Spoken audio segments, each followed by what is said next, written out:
Okay, I would like you to share your most honest opinions, all of your hot takes about Carrie Hope Fletcher playing Jenna in Waitress and Amber Davis playing Elle in Legally Blonde. Just kidding, I don't want that at all, and frankly I'm disappointed in everyone who had already started typing. No, what I would like to talk about today is the reaction to the casting of both of these talented young women, as well as this disturbing new phenomenon on social media wherein we are able to openly criticize and besmirch and harass individuals in the name of being entitled to our own opinions. You remember those moments in school where the teacher would get mad? Well, this just became a learning opportunity for everyone in the room, and nobody goes to lunch until we've talked about it at 7 p.m. Okay, now before I vent my frustrations, oh my god, hey, welcome back to my theatre-themed YouTube channel. If you are meeting me for the first time, my name is Mickey Joe. I don't always yell at people on the internet, just sometimes. And I do it because I am obsessed with all things theatre. I'm a content creator as well as a professional theatre critic here on social media. You can find me on my theatre-themed YouTube channel as well as across podcast platforms and anywhere else that social media really exists. Anywhere that social media exists and fascism doesn't tends to be my happy place, though those are getting harder to find. Anyway, I talk about West End and Broadway shows as well as phenomena happening within the industry, and today we're going to be talking about just that. We are going to be talking about the news that Carrie Hope Fletcher, West End leading lady, has been cast as Jenna in an exciting new return of the musical Waitress, which is set to tour once more around the UK, and similarly Amber Davis has been cast in a brand new tour of Legally Blonde, playing the iconic role of Elle Woods. And I bring these two pieces of theatre news together into one conversation today because they have an awful lot in common. They both represent the anticipated return of fan favourite popular shows. They are both touring around the UK, they are both female-led, and both stars that have been cast in these shows are established musical theatre performers who happen also to have a significant social media presence. Carrie as a prolific vlogger for many years, and Amber as a social media content creator on TikTok and YouTube, but who has mainly become known for having her own brilliant interview series, Call to Stage, which if you haven't watched already, by the way, you absolutely should. They're very charming. She does a great job. But because, like just about almost everyone else in the theatre industry, these two happen to be multi-hyphenates who work on social media and on stage, there has been, it seems, a certain quantity of criticism in response to the casting, enough for both of them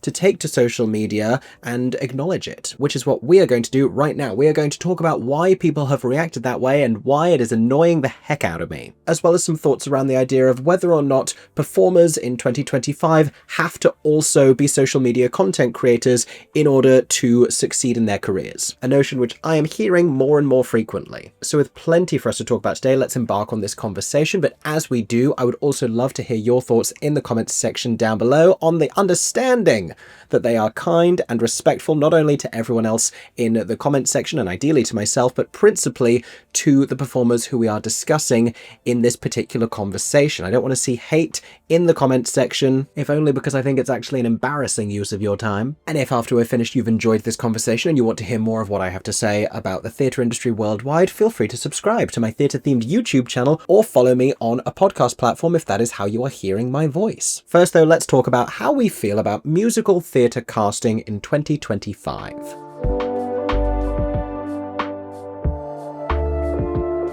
Now, I assume that the news of these two UK tours and the two pieces of principal casting isn't necessarily something you're hearing now for the first time, but we are going to talk it through nonetheless, particularly because there's some interesting tidbits. So with the return of Waitress, for example, which I had heard about a few weeks ago, I had heard Carrie Hope Fletcher's name attached to the show, that she was going to launch its return, but also that she wouldn't be the only Jenna on the tour, that the idea was that they were going to bring in multiple high-profile musical theatre actresses to play the role. And true enough, Carrie has, I believe, shared on social media that she is not going to be doing every single date of the tour. She has clarified those at which she will be performing. From her perspective, whether this is because she has a different project to move on to later on in the tour, or whether this is something that the producers had always envisioned, I don't know. One thing you should know about the producers of Waitress, and I'm speaking about the prolific Broadway producers, the Weislers here, whose office I have been to on one occasion, television randomly, is that they have become well known over the years for unashamed star casting and celebrity casting and what we might consider stunt casting. They are the producers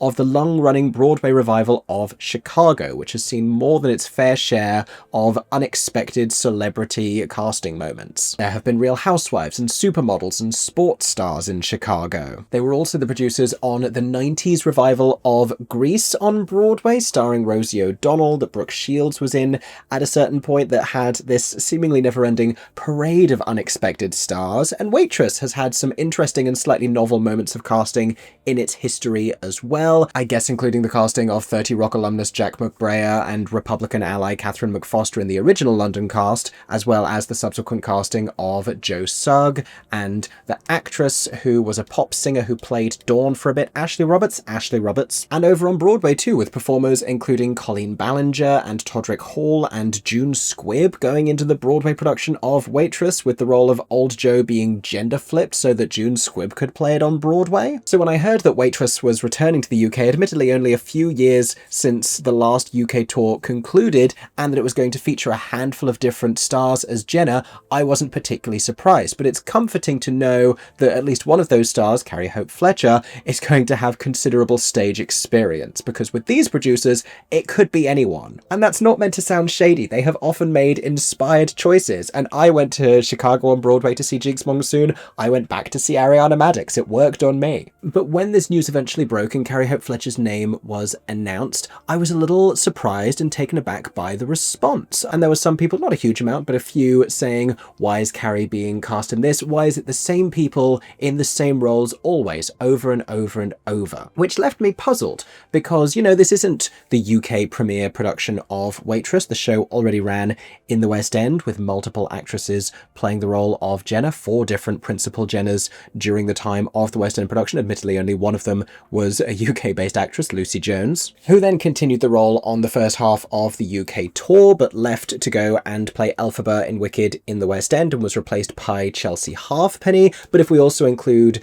covers, then you've got the brilliant Amy Fisher and Sarah O'Connor and Olivia Moore, who have played the role during its time in the UK. A lot of people have had the chance to play Jenna in Waitress. Carrie Hope Fletcher is not the monster that some people are portraying her to be, that has immediately snatched this up as soon as, you know, the pie that is this musical was fresh out of the oven. In fact, she is only the latest in a line of actresses to play the role of Jenna in Waitress. And more to the point, it must be impossibly frustrating to be one of these performers and have everyone say, oh, well, you play all the roles, you play everything. Every time something's announced, it's always you, when they've been on however many auditions that they didn't get. And there have been a lot of shows recently. People were sort of snarkily implying that Carrie and Giovanna Fletcher were going to be in Paddington, and that was a foregone conclusion because her brother Tom Fletcher is composing the score, and that didn't end up happening. And newsflash, there have been a bunch of shows recently that Carrie Hope Fletcher has not been in. She was not Janice in the original West End cast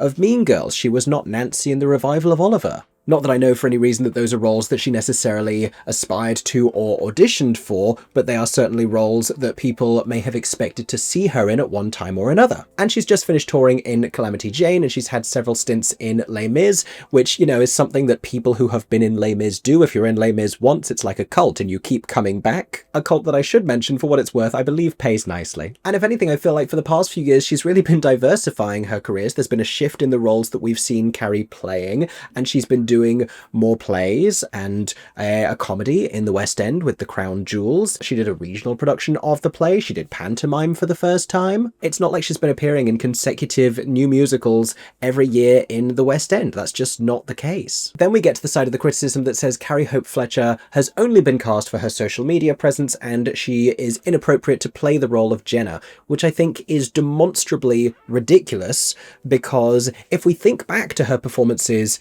in shows like, and I'm killing time here because I've forgotten the name of the play. Oh, I'm so sorry. I'm a terrible theatre critic. What was this called? It's not A Clockwork Orange, but that for some reason is the only thing that's in my head. Circle, the Caucasian Chalk Circle at the Rose Theatre in Kingston. It's a Saturday night. It's 7 p.m. If we think back to her performance in that, in the Witches of Eastwick concert, I said in both of those reviews, and you can go back and listen to them, I dare you, that she was bringing a really genuine and interesting maternal quality to them, and I thought it was so much more exciting than the teenage teenagers that she'd been playing for years, the high school set musicals that she had been appearing in, like Heathers, like, I guess, Wednesday Addams in the Addams Family, and I guess like Cinderella as well. Yes, you can take a shot, I mentioned it. So when I heard Carrie Hope Fletcher, Waitress, I immediately thought that makes perfect sense with where she is right now, and I felt ridiculous that it hadn't occurred to me sooner. I also think, and I want to phrase this incredibly carefully because I am not trying to suggest that any performance is greater than or less than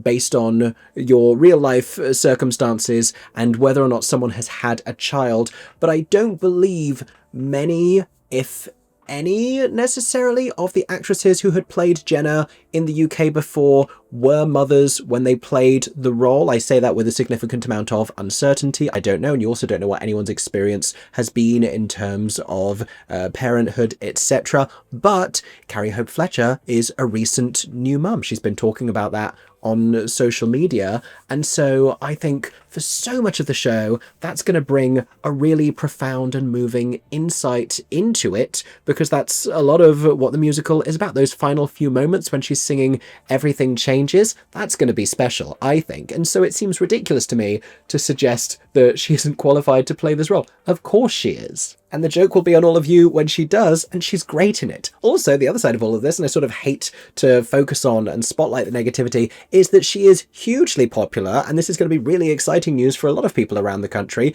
who are going to get to once more see Carrie Hope Fletcher, West End star, at a theatre near them. At least while she's in the show and before the next Jenna takes over, who you are welcome to speculate about in the comments section down below. This being the Weislers, I'm personally rooting for the Real Housewives of London. Now, parking my feelings about that particular piece of casting for one moment, and we will circle back to the way it's been received on social media, let's now talk about Amber Davies in Legally Blonde.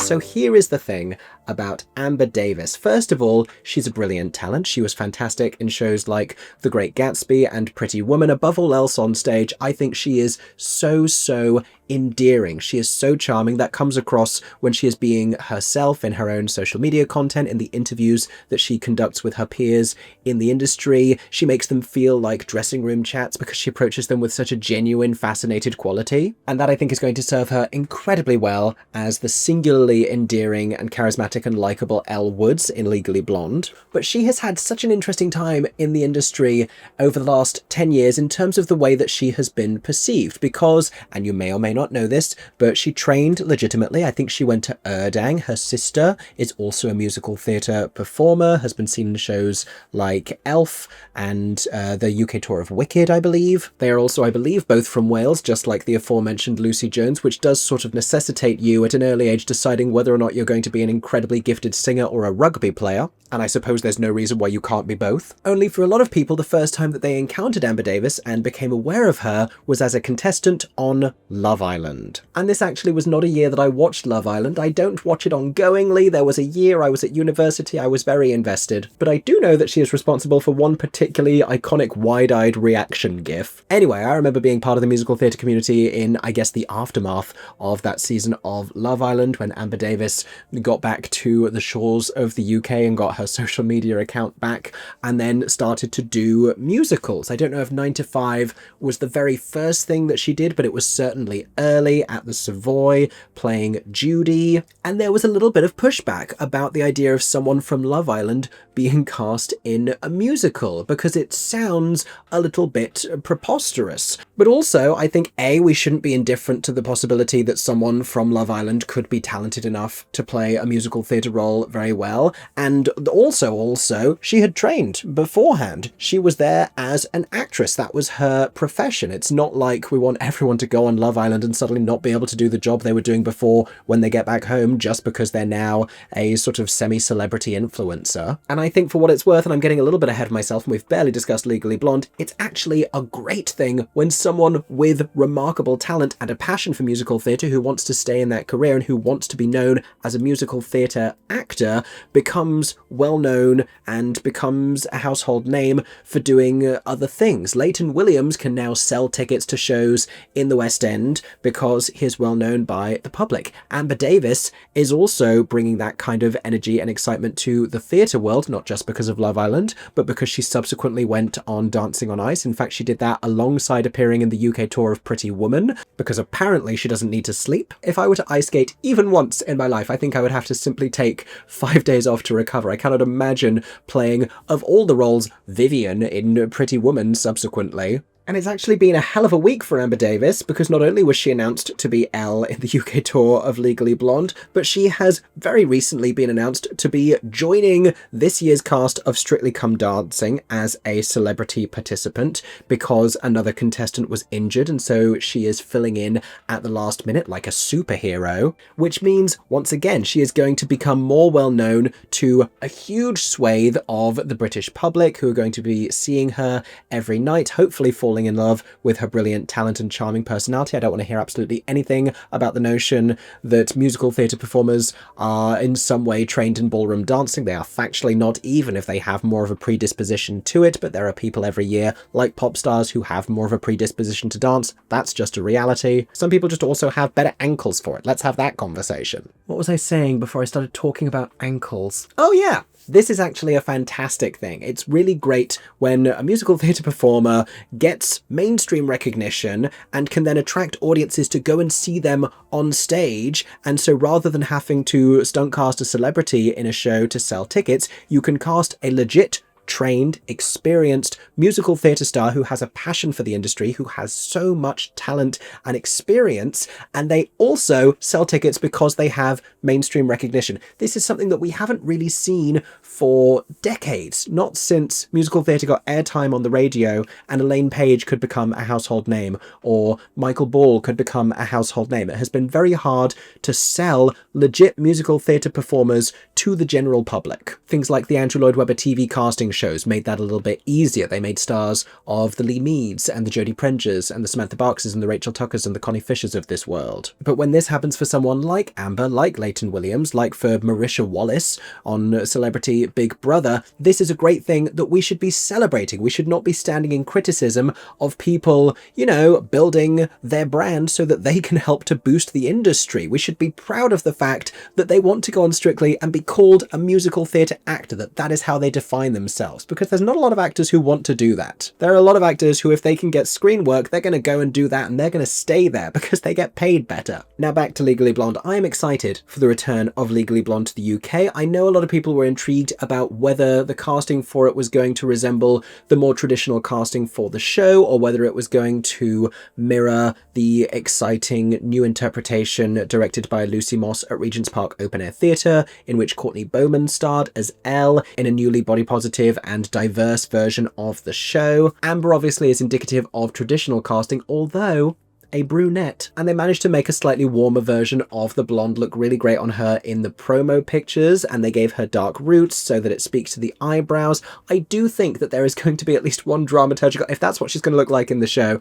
I have one dramaturgical issue that is just creeping up on me, because there's a line early in the second act when Elle says to Brooke Wyndham, "For years I denied my highlights," and if she's wearing that dark rooted wig on stage, I'm going to be watching that show thinking, ah yes, highlights. But in almost every other aspect, I think that Amber is going to be a sensational Elle Woods. I think that is a terrific piece of casting. And if I was one of the producers of that show, I am jumping up and down and punching the air right now that she's going to be on Strictly in the months leading up to the start of that UK tour. What perfect timing for them. She's going to be exhausted. I have no idea how she is doing all of this. Any of these performers, really, who are balancing extensive social media content creation with performing on stage. As somebody who makes a lot of content on the internet, I know how time-consuming it is. And let me tell you, I'm not about to go and play Elle Woods for months at a time around the UK. I don't have it in me, even if they gave me a wig. But having, I think, sufficiently discussed both of those talented actresses and their casting in these exciting returning shows, let's talk about the bigger picture here.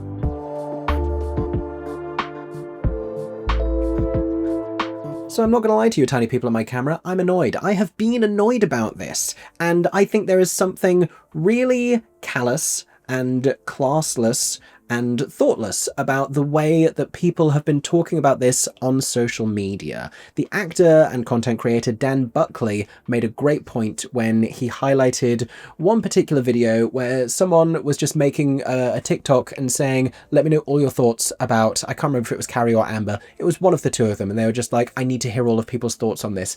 And it's sort of, without saying it and while maintaining plausible deniability, creating a space for negativity and almost encouraging negativity. Because when you say like your honest opinion, often what we've come to interpret that as is some kind of a negative hot take, right? Like if that was a positive space, then you would frame it as how excited are we? Are you planning to get tickets? All of these different things that myself and other theatre influencers have been saying for a really long time. But if you are opening with like, what are your honest opinions? Then you're hoping somebody says something mean, or you are giving them permission to. And I have a huge issue with the people who are saying mean things publicly on social media. And I know that people feel very entitled to their opinions. And we had this whole conversation very recently with the Billy Porter of it all. And people feel as though like, if you've paid for a ticket and if you've gone to see this performer, you can say whatever you want on social media. And you can, but it doesn't not make you a douche because you are saying it in a public forum, and particularly if you are saying it in the comments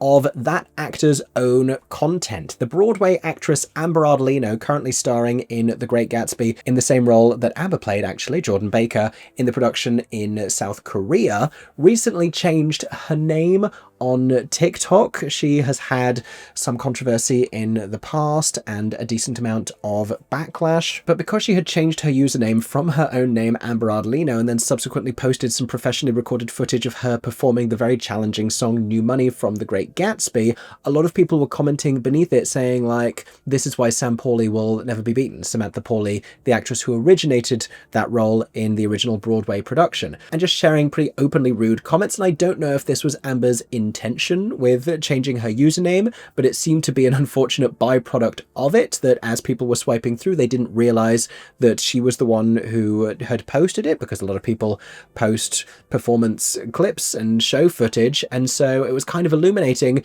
to see how people were willing to talk about a performer and willing to compare them to everyone else. Have we not all seen Six the Musical at this point? Have we not all had that lecture about comparing people to other people, particularly when it's women? And since I've said the sentence particularly when it's women, let me tell you how this is also misogynistic. Bear with me. Every single time I try and say that we treat women worse than we treat men, somebody in the comments will tell me, no, we don't. Women deserve to be treated exactly that poorly, apparently. But my thing is, Amber Ardolino is the next example that really jumped out to me, and she actually shared a video recently that Carrie had made on social media talking about her feelings around when she was announced and how people were speaking about it. Amber Davies, ahead of the Legally Blonde announcement, said something similar, that people shouldn't have to feel nervous in anticipation of a casting announcement. That should be a joyous and positive day. People shouldn't be texting their friends who are actors saying like, stay strong today, in the face of possibly devastating comments and messages. Anyway, Amber Ardolino was one of the names I immediately thought of. Hannah Lowther is another one. These all being performers who are also content creators who, because of that,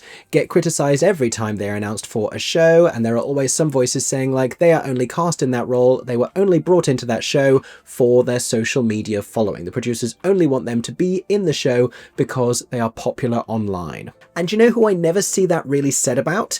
Is musical theatre actors who are also content creators who are also men. And excluding non-binary performers from this conversation for just a moment, I never see that criticism made about Stevie Webb, who since leaving the Book of Mormon has done brilliantly, going from show to show to show, and who has been fantastic on stage in all of them, in Here You Come Again, the Dolly Parton musical, in Shucked, in a workshop called Mona Lisa that I saw recently. Stevie has been doing great work, but I don't see people saying, oh, he was just cast because he has a big social media following. I don't hear people saying that about Dan Buckley or any of the other numerous performers who are canny with their social media presence. And canny is really the word, because even though we are having new conversations about actors who are also popular on social media, this is not really a new phenomenon, it's just a new specificity of the same thing. What we're actually talking about here is actors who have built a public brand and who have created a name for themselves and who have furnished their name. It plays into the conversation that we were having about making TV appearances and doing doing other things, and allowing the British public to know who you are beyond the fairly niche world of musical theatre. And 20, 30 years ago,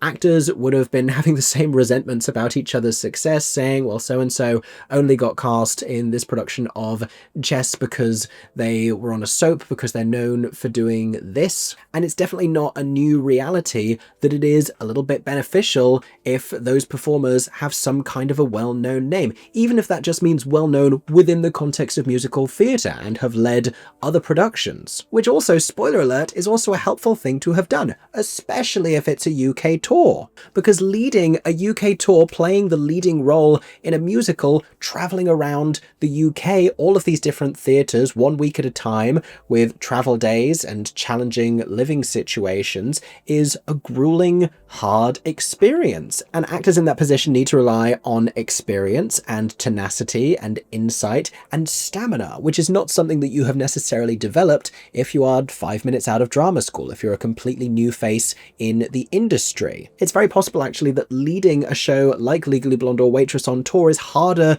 than playing those same roles in the West End. So the fact that Carrie has been on multiple UK tours, has led a UK tour, and that Amber has also is hugely beneficial, as is the reality, of course, that they are popular, that they have a presence online, on social media, and they have a fan base that comes with that. And it's not just beneficial for them, it's beneficial for the entire show, and then by extension, other actors in that show. I don't think Jamie Moscato necessarily had the same kind of fan base pre-Heathers as the one that he has had since Heathers, and for what it's worth, he is another name who I think is cast in a lot of consecutive shows, who isn't necessarily criticised for taking all of the roles in the same way that his female co-stars have been. And the thing is, with doing social media alongside a show, whether that is vlogging the experience on a weekly basis, whether it's just making a few TikToks or sharing more of that behind the scenes things, it also makes people excited about becoming performers, about going into the industry. And it's also really hard work. It is time consuming, it represents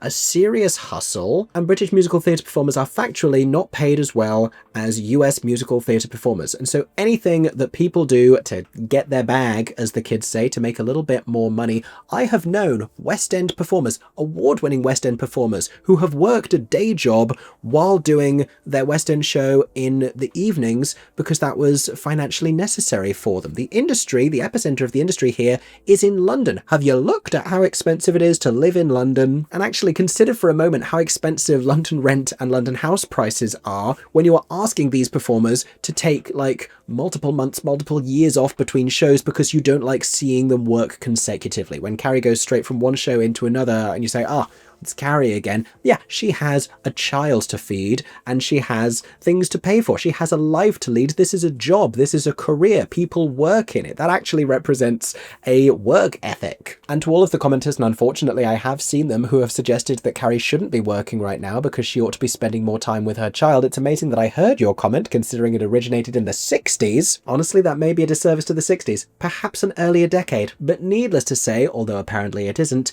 parents are entitled to make the choices that they feel appropriate for their children, for their families, and women are allowed to go back to work. It is in fact legal for them to do so. I told you I was mad. You better not have gone for lunch yet. We are still talking about this.